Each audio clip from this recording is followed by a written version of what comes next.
মানুষ সত্যিই বড় আজব প্রাণী।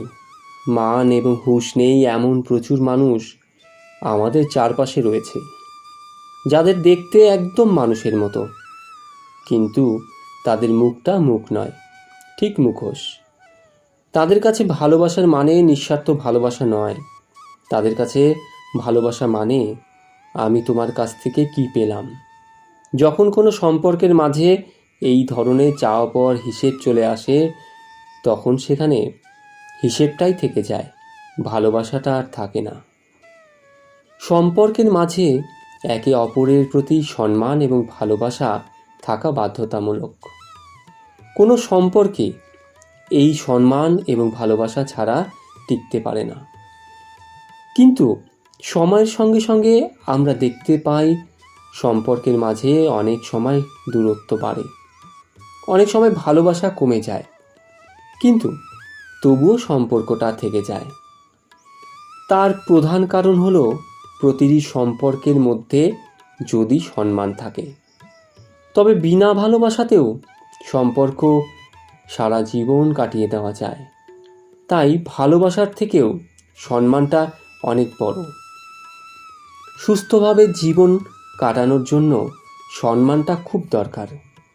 বিনা সম্মানে কেউ কখনো কারো কাছেই থাকতে চায় না। ভালোবাসা জীবনে সব সময় সমানভাবে থাকে না। এই সম্পর্কের মাঝে দূরত্ব তৈরি হয় যখন মানুষ তার সম্মানটুকু পায় না, যখন মানুষের মধ্যে তৈরি হয় ইগো। এই শব্দটি খুব ছোট্ট, অথচ এই ইগো মানুষের সম্পর্ক ভেঙে দেওয়ার জন্য যথেষ্ট। মানুষ ইগোকে জেতানোর জন্য সম্পর্ককে হারাতে একটুও পিছপা হয় না। একজন মানুষ কখনোই ভাবে না আমাদের সম্পর্ক ভালোবাসা থেকে শুরু হয়েছিল, আজকে কিভাবে ইগোতে গিয়ে শেষ হলো।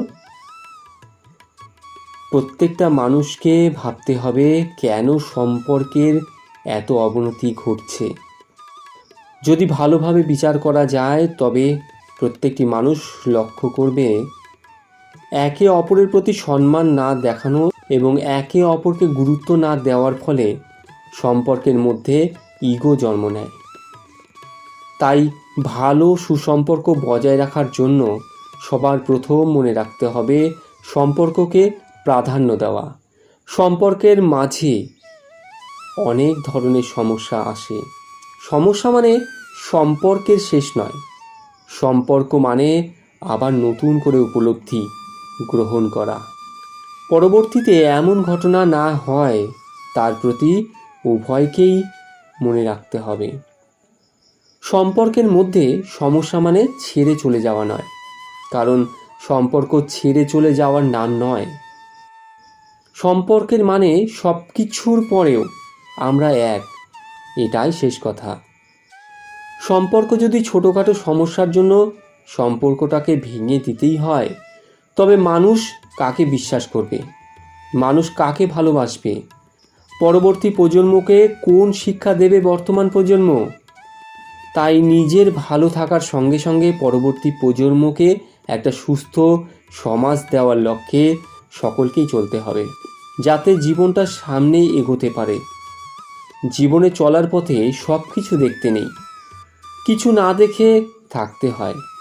জীবনে ভালো থাকতে গেলে সব কিছু শুনতে নেই, অনেক কিছু শুনেও না শোনার অভিনয় করে সামনের দিকে এগিয়ে যেতে হয়। মানুষ যদি সব কিছু দেখতে শুরু করেন এবং শুনতে শুরু করে, তবে কোনো মানুষই সুখী হতে পারবে না।